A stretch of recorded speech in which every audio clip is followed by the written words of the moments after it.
പൂരത്തിന്റെ പരമ്പരാഗത രീതിക്ക് ഭംഗം വന്നു എന്നും അതിന് പിന്നിൽ വ്യക്തമായ പ്ലാനും ഗൂഢാലോചനയും ഉണ്ടെന്നും ബി.ജെ.പി. സ്ഥാനാർത്ഥി സുരേഷ് ഗോപിയും പോലീസ് പൂരം കലക്കിയത് ബി.ജെ.പിക്ക് വേണ്ടിയാണെന്ന് യു.ഡി.എഫ്. സ്ഥാനാർത്ഥി കെ മുരളീധരനും ആരോപണം ഉന്നയിക്കുമ്പോൾ തൃശൂരിലെ വിധിയെഴുത്തിൽ വൻ അടിയൊഴുക്കുകൾ ഉണ്ടാകുമെന്ന് ഉറപ്പായി കഴിഞ്ഞു.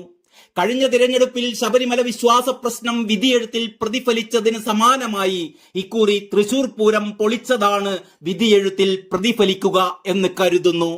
കേരളത്തിലെ മുഴുവൻ മണ്ഡലങ്ങളിലും ഈ അടിയൊഴുക്കുണ്ടാവാനിടയില്ലെങ്കിലും തൃശൂരിലെ വിധി നിർണയത്തെ ഇത് കീഴ്മേൽ മറിക്കുമെന്ന് നിസ്സംശയം പറയാം. കാരണം പൂരമെന്നത് തൃശൂർക്കാരുടെ മനസ്സിൽ അത്രമേൽ ആഴ്ന്നു കിടക്കുന്ന വികാരമാണ്. വെടിക്കെട്ട് തടസ്സപ്പെട്ടപ്പോൾ തന്നെ വിളിച്ചു വരുത്തിയതാണെന്ന് സുരേഷ് ഗോപി പറയുന്നു. രാത്രി 2 മണിക്ക് വിളിച്ചു, 2:10 തന്നെ പുറപ്പെട്ടു. സേവാഭാരതിയുടെ ആംബുലൻസിലാണ് വന്നത്. ഏത് പാർട്ടിയുടെ ഇടപെടൽ ഉണ്ടായാലും അന്വേഷിച്ച് കണ്ടെത്തട്ടെ. ഇതേ കമ്മീഷണറെ നിർത്തി മര്യാദക്ക് പൂരം നടത്തി കാണിച്ചു കൊടുക്കണം. തിരുവമ്പാടി ദേവസ്വത്തിൽ നിന്നാണ് തന്നെ വിളിച്ചത്.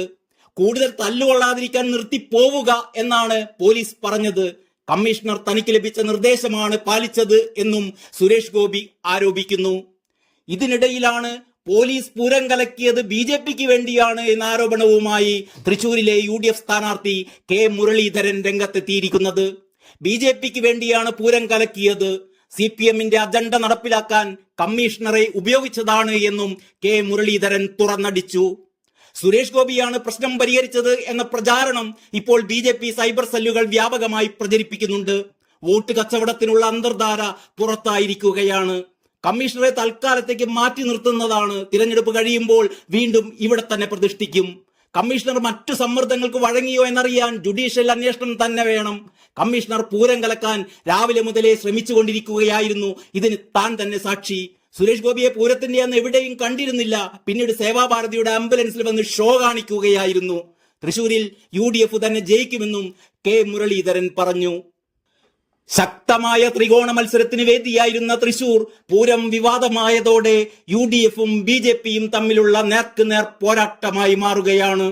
കുടമാറ്റത്തിൽ രാംലല്ലയുടെയും രാമക്ഷേത്രത്തിന്റെയും ഒക്കെ കുടകൾ ഉയർന്നതിനെതിരായി സോഷ്യൽ മീഡിയയിൽ പ്രത്യക്ഷപ്പെട്ട കമന്റുകൾ ഹൈന്ദവ വികാരത്തെ കുത്തിയിളക്കുന്ന മട്ടിലുള്ളതായിരുന്നു. തുടർന്നാണ് ഈ കുടകൾ ആനകളുടെ സമീപത്തേക്ക് കൊണ്ടുപോകുന്നതിൽ പോലും പോലീസ് തടസ്സം സൃഷ്ടിച്ചു എന്ന തരത്തിലുള്ള ആരോപണങ്ങൾ ഉയർന്നത്.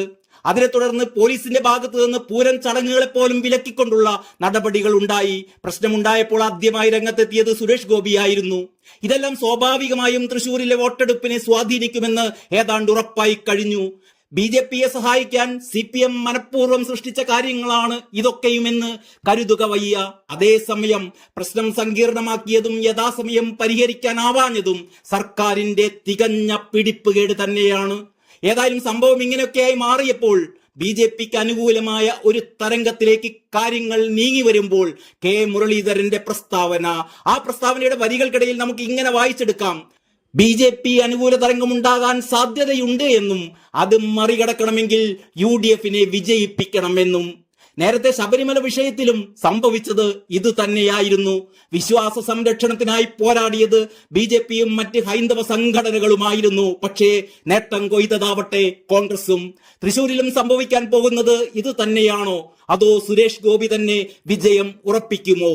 ഈ വിവാദങ്ങൾക്കിടയിൽ ജനകീയനായ ഇടത് സ്ഥാനാർത്ഥി VS സുനിൽകുമാർ നിസ്സഹായനായി നിൽക്കുന്ന കാഴ്ചയാണ് കാണുന്നത്. നേരത്തെ തന്നെ കരുവന്നൂർ വിഷയവും ഭരണവിരുദ്ധ വികാരവും സൃഷ്ടിച്ച പ്രതിസന്ധികളിൽപ്പെട്ട് ഉഴലുകയായിരുന്നു സുനിൽകുമാർ. പൂരം വിവാദം കൂടി കത്തിക്കയറുന്നതോടെ സുനിൽകുമാറിനെ ജയിപ്പിക്കണോ അതോ സുരേഷ് ഗോപിയെ തോൽപ്പിക്കണോ എന്ന് ഇടതുപക്ഷത്തുള്ളവർ ചിന്തിച്ചാൽ മറ്റൊരടിയൊഴുക്ക് കൂടി ഇവിടെ ശക്തിപ്പെട്ടേക്കാം. News desk Kalakaumudi.